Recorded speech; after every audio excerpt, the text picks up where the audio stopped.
And we are rolling. What's going on, y'all? This is the first episode of Behind the Lens with me. Oh, y'all saying too much. Oh, no, y'all not saying. I'm using this OBS thing for the first time. I don't know what I'm doing. This is brand new. Everything is new. It's a new year, new everything. Just everything is new right this second. And I'm happy about it. I want to have the craziest, I wonder if I can show you this setup. This setup is ridiculous. Real quick, I'll just tell you my setup real quick, just so I can show you how much overkill this is. I could have done this on an iPhone and called it a day. However, I think I'm one of the first one to be dope and wanted to not waste your time. So I got a RGB kind of color band Chauvet bar right here. That's kind of kicking up a little bit of a red. I got some backlighting. Got a gobo on the wall. Newer RGB something or other. Got the Blackmagic 6K. And then I'm running my mic, my Shure mic to my podcast, to my Rode Podcaster John.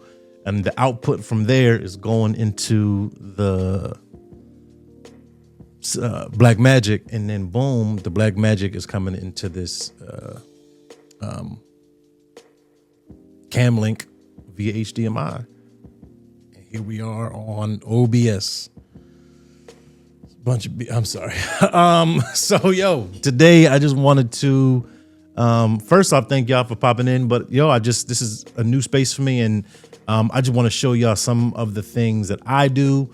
Some of the ways that I'm learning how to do this creative space. And my first one up, I wanted to kind of pay homage to the dude that kind of encouraged me to do this. His name is Vershawn, and we did a kind of a creative lighting headshot session. There it is. And I wanted to show y'all some of those results. So I think one of the things that I prefer to see when I'm watching some YouTube videos is like the setup, kind of what it looked like in the space, and the results. So that's why I'm using some new software and trying to figure all this stuff out. But I wanted to be able to show you some of the results. So I'm going to kind of walk through the video on Final Cut Pro, and then I'm gonna kind of flip back and forth. Instead of just having like a fully edited video, I'm just going to kind of flip back and forth and kind of just be a commentator on top of the video that I recorded, and then open up Lightroom and show y'all some of the results. I might put a few tweaks on some of them. Everything is pretty much raw right this second. I say the big thing, shooting raw. You'll see why when we get into Lightroom, but you want to be able to manipulate your photos. I am a believer that you should have everything should be right the first time, like in camera, but I'm also a believer that the editing process is part of your process as well. So without further ado, let's get some stuff rolling. Hope y'all can hear me well. You know why?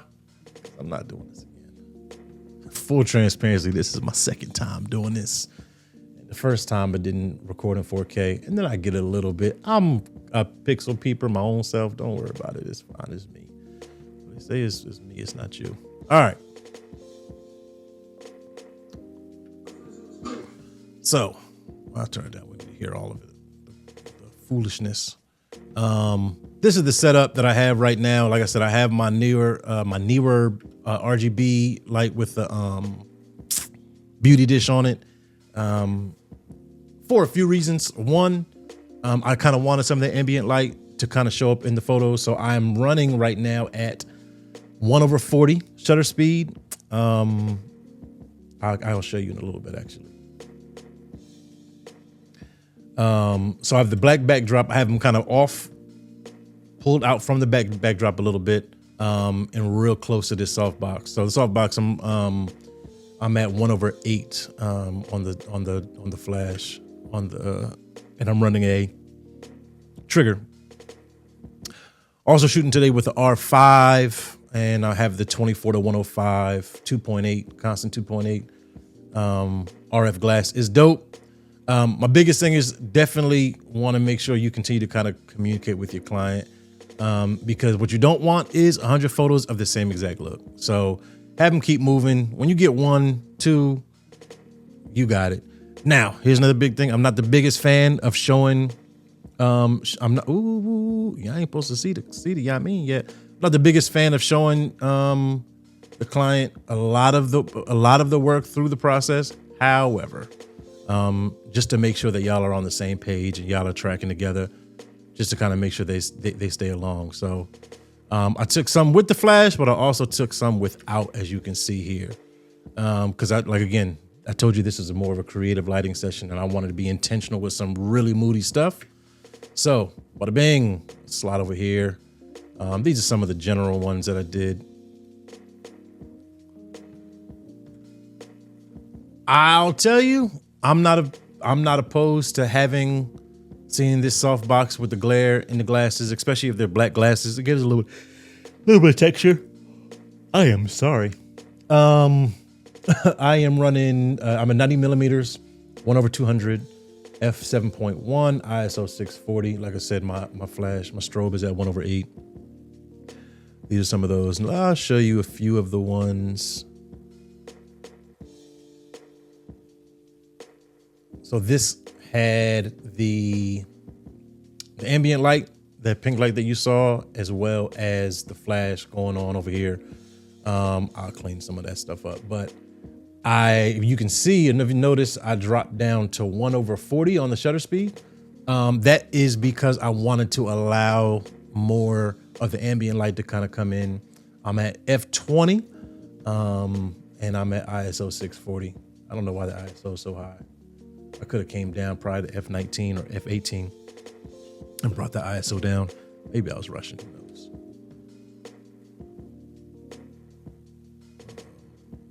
See, these are some of those. This is some of the ones without the flash. Again, the purpose of this shoot was more of a creative lighting situation. I wanted to be moody. I wanted to be colorful, but also black and white is kind of my look and feel that I prefer. But this also, and I'll show you towards the end. He did a DJ set after this shoot, and his feel and flavor is moody, but it's also kind of bright. You'll see. But those are some of the shots from that one. We'll go back to the video. Did a few changes, and I wanted him to try something different. So again, if you notice his features, he has like large beard, kind of the cruddy hair. He has a part, got the gold teeth. So his profile, his side profile is dope. So I wanted to be able to kind of highlight some of his side profile. And I'll show you what my settings were for that after this. But I had him standing right in front of the softbox, and I shot right at him from the softbox. Boom.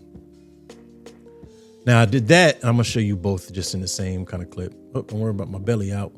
I then put a negative fill on the softbox and let him stand just enough right in the middle of the negative fill, so the strobe would kind of hit the front of his face just enough. So I'll show you some of those looks. This is the first one I was showing you. Let's see where we at. I am at, give or take 50 millimeters. It says 47, but shutter speed back to 1/200 because I don't need any. I'm not trying to get any of the ambient light. Aperture is f5.6, and my ISO is at 200. So that's the feel. I like this. I told him to look up. I would probably bring this contrast up. Probably bring the saturation out. I will bring some of this texture down too. Yeah, I like this. Bring some of the highlight down because if you see, I want to be able to see just a little bit more of that curvature on his head, just to accentuate the situation a little bit more. Even my male clients get bougie. I got you, good brother. I'll just do it quick and sloppy. Don't do it when you're doing like in real edit. I'm just doing this for y'all to not make this video long. See, I did that. I got you covered. Make sure your clients is taken care of. Yeah, I like this a lot, actually. I would probably clean up a little bit of this. Not much though, but I would definitely clean it up. I'll leave the hair cruddy, and then I'll clean up some of the specks on the shirt. Same way, either in Photoshop or even just with the AI, some of these wrinkles and crinkles here, and then clean up some of his neck area. But yeah, in short, like that's the move with that. Now this is the one I wanted to show you. This is the one with the negative fill. And actually, I'm gonna export this. This is gonna be probably the thumbnail situation. But this is the negative fill right here that I put on. I would strongly recommend using paper, not a sheet like I did, because the sheet got wrinkles and all that kind of carrying on in it. So I did a little bit of work on this one already, but yeah, this is the look, this is the feel. But yeah, this is the goal of creative lighting for me. Like, capture something creative, capture something that's yours. Trying out new things. Where I'm at for this one, I'm still at 50 millimeters, 1/200, f5.6, and ISO is 200. Like I said, I'm on the R5 with the RF 24 to 105 millimeter. The USMZ, hey, it's heavy and it's big and it's really unnecessary, but it's dope. It's kind of like a one and all. You don't need nothing else. But when I took, this is the DJ set that he did later on that day. But see, this is what I mean. Like, still moody, but very colorful. His stuff is still, yeah, good dude. I want him to kind of shout his situation out, because again, he was a big reason why I did what I did.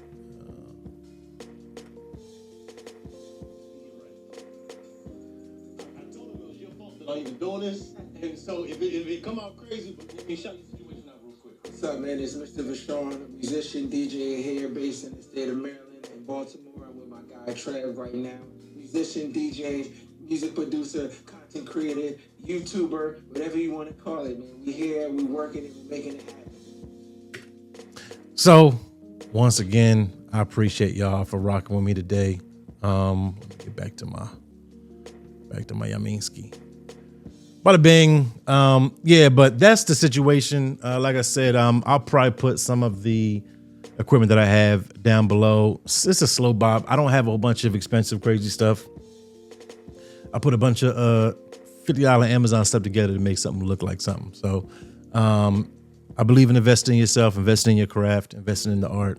But any questions that you might have based on this video, drop them below. I'd love to answer them. Any feedback or things you would kind of challenge me with or encourage me with or constructive criticism, always open to my fellow creatives and photographers. So until next time, this is Behind the Lens with T-Chin. Peace. People ask me all the time, how'd you get into photography and videography? And I always tell them the same thing. Get around people who are already doing what you want to do. Watch first, ask questions, and then do your own research. YouTube was a huge part of that process for me, and I learned a lot here, so I wanted to give back to the same place that gave me so much. My name is Trevor Chin, and I run a media company called T-Chin Solutions, where I help brands, creatives, and organizations tell their stories through photography, video, and thoughtful media strategy. On this channel, I'm bringing you behind the scenes of how I shoot, how I think, how I work with clients, and how I build creative systems that actually work. If you're a photographer, videographer, or creative trying to figure out as you go, you're in the right place. Subscribe to the channel, follow along, and let's build.